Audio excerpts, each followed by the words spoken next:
あの野郎チャップリン。ね。あの野郎ヒトラーと。実はチャップリンはですね、ヒトラーに対してはものすごく思い入れがあった。ものすごく思うところがあった。なぜかというとですね、もともとチャップリンがですね、映画を作るようになってから。ね、チャップリンはただ映画に出るだけじゃないんですよ。この映画スターになった後、自分のスタジオを作り、自分の配給会社を作り、自分で映画を作ってプロデュースするというところまでやってるんですよ。映画をもう作るところからやっちゃうわけですね。主演、監督、配給、マネジメント全部チャップリン。そういうようになってた。そこら辺で作り始めた映画が弱者の味方というところだけではなくて、この世界恐慌を何とかしたい、この不穏な空気を何とかしたいということで、反戦争的なメッセージを含むコメディというのを作り始めたんですね。なので、ヒトラーというのは非常に興味があったんです。この男は危なすぎる。ね、思ってたんですね。そして、反戦的な映画を作るために、まず、チャップリンがモチーフにしようとした映画っていうのが、ナポレオンなんですよ。ナポレオンといえば、非常にヒトラーが憧れて、しかも超えようとしていた英雄ですよね。貧しいところから成り上がり、戦いの強さと戦略性でヨーロッパ中を制圧した。あの大英雄ナポレオンみたいに俺はなりたいということで、ナポレオンのいいところを全部学び、悪いところを攻撃し、俺はナポレオンより上なんだという演出をし始めたヒトラー。そこに対してナポレオンというものを使ってコメディ映画が作れないかということをチャップリンは進めていくんです。ところがナポレオンというキャラクターではいまいちゴールまで映画の構想ができなかったんですね。ナポレオンじゃないかもしれない。そしてある着想に至るんです。やはりヒトラーをモチーフにした映画を作るしかない。そして二人の最終決戦が始まります。決戦映画独裁者です。さあ、この映画独裁者というのはチャップリンの最大の仕事になってきます。チャップリンはですね、反戦的な映画で最も面白い映画が撮れるんじゃないかという構想の中にヒトラーをモチーフにするんだということが思い浮かぶんですね。その映画がまた面白いんですよ。ね。あらすじ、独裁者のあらすじ。これ実はですね、チャップリンとヒトラーがむちゃくちゃ似ているっていうことも利用するんです。主人公はユダヤ人の床屋さんなんですね。髪を切ってるね、ユダヤ人の床屋さん。ところがですね、ナチス。実はこの映画の中ではナチスとかドイツっていう言葉は全部変えられてます。でもすごく似た国の名前、似た独裁者の名前にしてあります。なので、この説明の中ではドイツとかナチスとかヒトラーで代用させていただきます。ね。それが、やはりですね、ユダヤ人に対する迫害がきつくなってですね、強制収容所に入れられるっていうね、浮き目を見るんですね。そのユダヤ人の床屋さんがね。それで、実は、そのユダヤ人として捕まるんですが、簡単に言うとですね、その強制収容所から脱走するんですよ。それもどうしてかっていうと、ドイツのそのナチスの軍服をですね、盗んで着替えてそこから脱走するっていうプロットなんですよ。はい。それでわーって脱走するんですが、オーストリアの方まで逃げようとしたところ、国境警備隊に見つかるんですね。おいって言われて、もうダメだ。もうおしまいだと思ったんですが、実はそこでですね、国境警備隊がその主人公の床屋さんを見て、全員がバッてびっくりしてですね、敬礼するんですね。これこうですかね。あんまりこれしちゃいけないらしいですけどね、今ね、映像的にも。敬礼するんですよ。なんでだ？似てたんです、ちょびひげが。ヒトラーだと思うんですね。相当閣下、なぜこんなところに言ってですね、丁重に扱われるんですね。なんとチャップリンとヒトラーが似てるっていうところがそこで生きてくるんですよ。そしてですね、相当だと思い込まれたままですね、オーストリアの中に、案内され、ものすごい民衆がいる中、ラジオ放送もなった上で、ラジオ放送もオンになった上で、さあ相当演説をお願いしますという風にクライマックスでいくんですね。ヒトラーじゃないのに、でもヒトラーじゃないってバレたら殺される。でも演説をしなきゃ。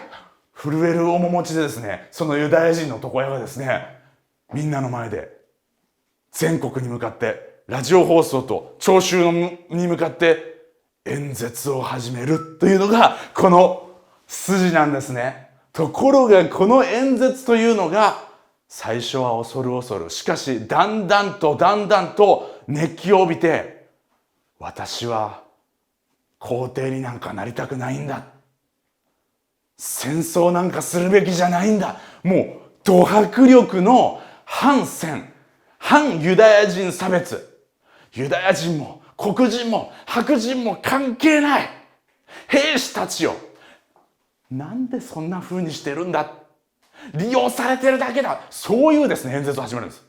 全員があっけに取られるような演説をし始める。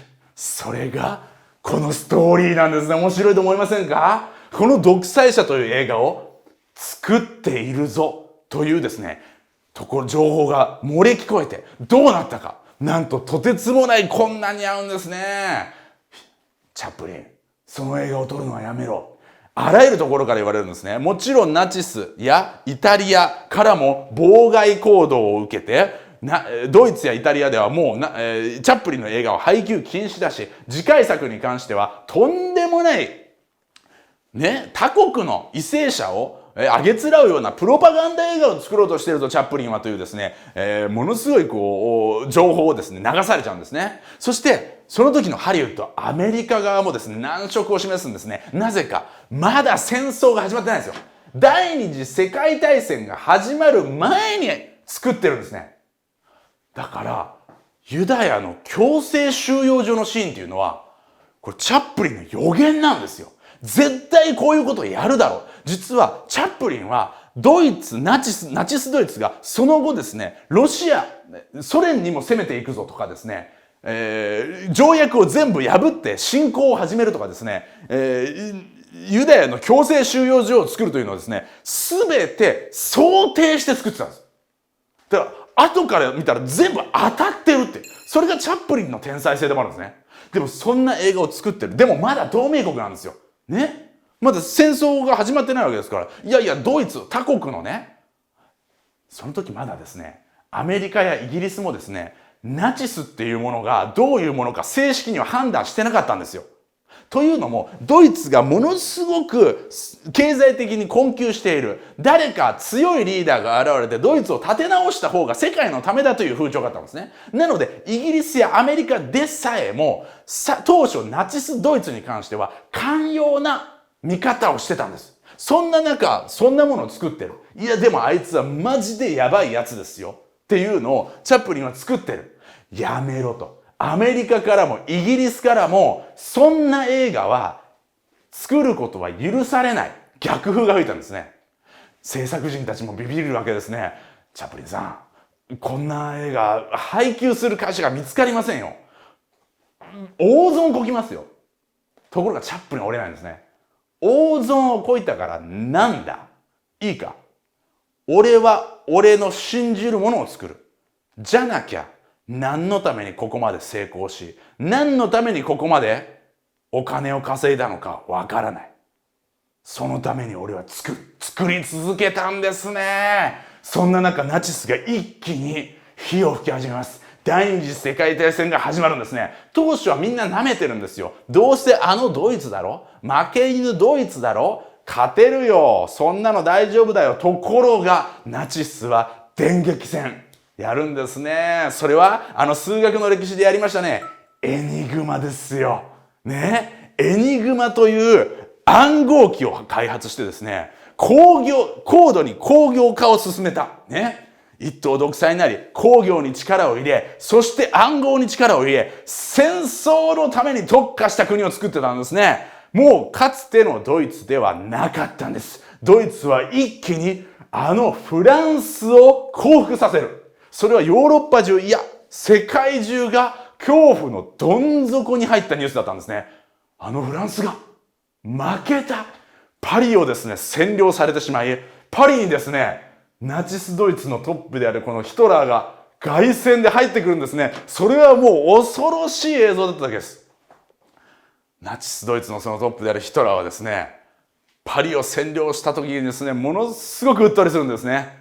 私の悲願の夢が叶った。私はこれがしたかったんだ。どこに行ったか。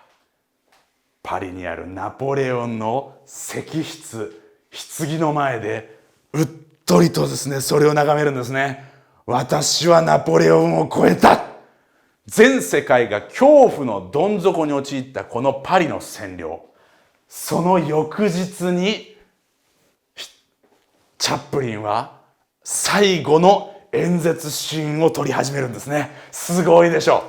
4日後に生まれたこの男たちがまだ戦ってるんですよ。お前そんな映画撮るなよ。最も悩んだのが最後の演説シーンでした。演説シーンはですね、そのプロットが最後まで書き上がらなかったんですね。周りからもですね、そんな夢みたいな演説が響くか、いやいや政治的すぎるだろ、いいか、もう世界が戦争に巻き込まれているこの中で、戦争自体を否定するという、そういうメッセージは国からも目をつけられるし、国民にも受け入れられない。夢物語だと言われるぞ。いいか、そんなメッセージとチャーリーのキャラクターそのものも合わないんだ。いいか、チャーリーはあくまでもコメディアンだろ。そんな政治的メッセージが含まれていたら、興行収入が落ちる。いろんなこと言われながらですね、最後まで、その制作ノート、プロットのメモ、後に出てくるんですけれども、本番で行われた演説とぴったり一致する原稿は一個もないんです。つまり、そのメモの中からですね、本番までですね、全く原稿が固まらないままですね、自分の中でもう行くしかない。パリを占領された翌日に、たった一人で、撮り始めるぞ。言ってですね、演説のシーンを撮るんですね。兵士たちよと。ね。人類よと。ものすごい演説です。もう私もですね、どんなものかと思ってですね、その演説のシーン、私ね、恥ずかしながらこの独裁者という映画知らなかったので、この本読んでて、ここは見たいと思って YouTube で検索したんですね。ありました。見ました。これ涙止まらないんですよ。すごいです。普通の手法で撮られてないんですね。普通の手法でしたら、もしくはプロパガンダの映画でしたら、ヒトラーの演説映画はですね、全部ヒトラーがですね、下からこうかっこよくですね、仰ぎ見るように撮られてるんですね。その上でヒトラーのバックショットも撮るんですね。その前には聴衆がうっとり聞いて、うわーなってる。そういうシーンも交えたり、聞いてる幹部がうなずいてたり、そういう風にですね、演説を、演出するという手法の映画があったんですが、この演説違うんですよ。最初恐る恐るですね、チャップリンがですね、ヒトラーに扮したチャップリンがですね、演説を始めるんですね。私は本当は皇帝にはなりたくない。申し訳ない。そこからですね、だんだん熱を帯びてですね、カメラはですね、そこからずーっとチャップリンのワンショットで、チャップリンがずーっとこのカメラ目線で演説するんですね。すごい美しい言葉です。もうとにかく、いかにして戦争というものが虚しいものなのか、操られているだけなんだと。世界中には全員が幸せになれるだけの富がある。スピードは増していった。テクノロジーは増していった。だがどうだ？誰もがその技術を平和に利用できていない。もう本当魂の叫びがですね、演説としてですね、収録されるんですね、翌日。ね。そして映画が完成するんです。ね。国家的には妨害はいっぱいありました。そんなもの配給させんな。どこどこで配給させんな。ところが、国民の空気が変わってたんですね。もうその時には、イギリスにも空爆の雨あられ、ナチスによってもうダメなんじゃないか。そんな中、チャップリンがヒトラーを攻撃する映画を作った。公開しろ！その映画を見せろ！なるんですね。その声に押されて、イギリスでもアメリカでも公開されることになるんです。アメリカやイギリスも、もうかつての同盟国だったわけではないので、もうこの国民の空気を止められない。反戦的な映画だろうが何だろうが、もうチャップリンの映画を止められない公開だ。公開した途端に大ヒットするんです。うわー！これだ！まず、さすがのコメディアン、笑わせるんですね。最初のヒトラーのモノマネのシーンでゲラゲラ笑わせるんですね。ヒトラーの演説はもういかにも滑稽に描くんですね。デタラメなドイツ語、デタラメな素振りでですね、ヒトラーをですね、完全におちょくった誇張したやり方で、何こいつ、格好つけてるだけじゃん、中身ないじゃんという笑いに誘うんですね。そしてそいつらに操られているっていう戦争自体をですね、コメディにしてしまうんですね。そして最後の最後のメッセージの演説で泣かせるというですね、とんでもない映画がですね、熱狂的に受け入れられるんですね。その待望と大ヒット。うわー、それによって何が変わったか。この本が言うにはですね、なんとそれによってヒトラーの演説が封じられてしまうんです。この映画公開以降ですね、ヒトラーは演説を嫌がるようになるんですね。なぜか。もうそれはコメディにされてしまってるから。そうですよね。例えばモノマネ芸人さんが過度にモノマネした後で本人がそのフレーズを使いにくくなるっていうことよくありません？ありますよね。例えば織田裕二さんのモノマネで地球に生まれてよかったとかやったらですね、もう二度とそれ言えないんですよ、織田裕二さんね。そうですよね。まあ昨日とかやることでですね、もう小栗旬さんはまあ昨日って言いづらい空気になってくるんですよ。それやると、いや、おばたのお兄さん思い出しちゃうもんねとか、それはもうモノマネ芸人さん思い出しちゃうもんねってなっていくんです。コロッケさんとかもそうですよね。誇張した歌を歌うことで、本人が歌っても笑いが起きちゃう。そういう笑いによる爆弾を投下したんです。それによってヒトラーは演説を嫌がるようになってくるんですね。そして、どんどんと敗色が濃厚になってきます。ナポレオンと同じようにくしくもロシアを攻めあぐね、そこから一気に敗色が濃厚になり、最後は自殺してドイツは負けてしまう。チャップリンの命がけのコメディがヒトラーから最も悪魔的な才能を奪った。これによってチャップリンは圧倒的な英雄として礼賛されるんですね。うわー、素晴らしい。ところがですね、この後皮肉なまたその後日が描かれるんですね。僕もこの本でこのヒトラーに勝利したチャップリン、うわーって思ったんです。ところがその後がまた面白いんですよ。アメリカで大絶賛を受けたチャップリンがなんとその後アメリカから追放されるんです。なぜ？なんとですね、アメリカはその後共産主義との戦いに飲み込まれてきますよね。第二次世界大戦の後、アメリカの主たる敵はですね、ドイツではないんです。ソ連になっていくんですね。そしてアメリカ対共産主義の中でアメリカはまだ戦うというですね、ムードを作り続けたかったんです。ところがチャップリンはナチスを批判したわけじゃないんです。戦争を批判してるんです。戦争とは為政者による国民の奴隷化である。テクノロジーを間違った方向に使われ、富を独占され、その上で戦争で命を奪わされる。兵士たちを聞いてくれ。あなたたちは目覚めなきゃいけない。戦いに行くべきではない。あなたたちは殺したいわけじゃない。殺させられてるんだと。それを熱弁するんです。なので邪魔になってくるんですね。アメリカの中でですね、この戦いに対してチャップリンは未だに反戦論を言っている。そしてアメリカからのプロパガンダが始まるんですね。いつまでもアメリカ国籍をチャップリンは取らなかったんですね。イギリスのままだったらしいんですよ。アメリカの市民権を得てない。イギリスのままだ。そうか、アメリカのこの戦いに賛同しないということは、貴様、あの時もイギリスのために作ったんじゃないのか？お前はアメリカに愛国心はあるのか？そういうことが問われてくるんですね。アメリカに愛国心はあるのか？お前は愛国者なのか？言われるわけですよ。そしてチャップリンは言うんですね。愛国心とは、かつて世界中に蔓延した最大の狂気だ。それはやがて戦争を生むのだ。愛国心を否定するんですね。私は国家主義ではない。国際主義だ。戦争は何が何と言おうと私は反対する。そう言ってやめないチャップリンをアメリカが追放してしまうんですね。なんとハリウッドはチャップリンを拒絶することになるわけです。そしてチャップリンが再びアメリカの土を踏んだのはいつか。再評価が来るのはベトナム戦争にアメリカが失敗した後なんです。アメリカ国民は戦争に次ぐ戦争で疲弊しました。正義のための戦争だ言われ続けてアメリカ兵たちは行きました。正義のための戦争だ。そうなっていったんですよね。ところがまたメディアが変えたんですよね。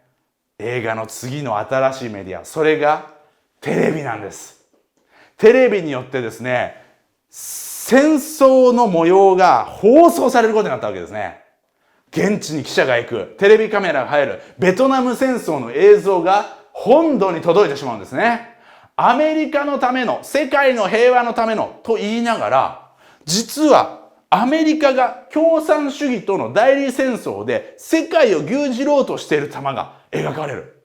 おい、何のために戦ってんだこれ。それがですね、アメリカで湧き起こるんですね。そしてそれが終わった後にテレビでチャップリンの映画が放送され始めるんです。反戦を訴えているあのチャップリンの映画がテレビでもう一度リバイバルするんです。そしていろいろな著名人がチャップリンを追放し続けていることはアメリカの恥だということを声高に上げて、アメリカはついにですね、チャップリンに対して自分の非礼を認め追放をやめるんです。そして20年ぶりにハリウッドにチャップリンが戻ってくるんですね。そして晩年その評価をさらに上げてこの世を旅立った。それが喜劇王チャップリンなんですね。それからどうなっていったか。ドイツやイタリアや日本でももちろん戦後だいぶしてから十何年もしてからですね、放送や映画が配給され始めるんですね。そしてもうすでに戦いに対してもう嫌だ、軍国主義は嫌だというふうになってたドイツやイタリアや日本でも大ヒットするんですね。そしてその映像未だに戦い続けてるというわけなんですよ。どういうことか。このチャップリンのですね映像は今でも YouTube にも残ってるんですよね。そして事あるごとに再生回数を伸ばしてる。事あるごとに消されても消されてもまたアップされてまた見られてる。それは常に独裁者、タランとする権力者が国民の愛国心を煽り、敵の不安を駆り立て、不安を煽って愛国心を煽って、今はあの国が危ない、あの民族が危ない、今この国は攻められようとしてる、やばいんだというものを煽って戦争に駆り立てようとするとき、不安になったとき、国民は常にもう一度チャップリンを見るんですって。そして気づく。これは権力者たちの嘘なんだ。我々は誰も戦争なんてしたくないんだ。喜劇王の戦いはまだ続いている。そしてその戦いが終わらないということ、それが最大の悲劇かもしれない。今でもまだ私見ても泣きました。まるで今我々に向かって言われているような演説だからです。人類はいつこの悲劇を喜劇にできるのか。ではまた。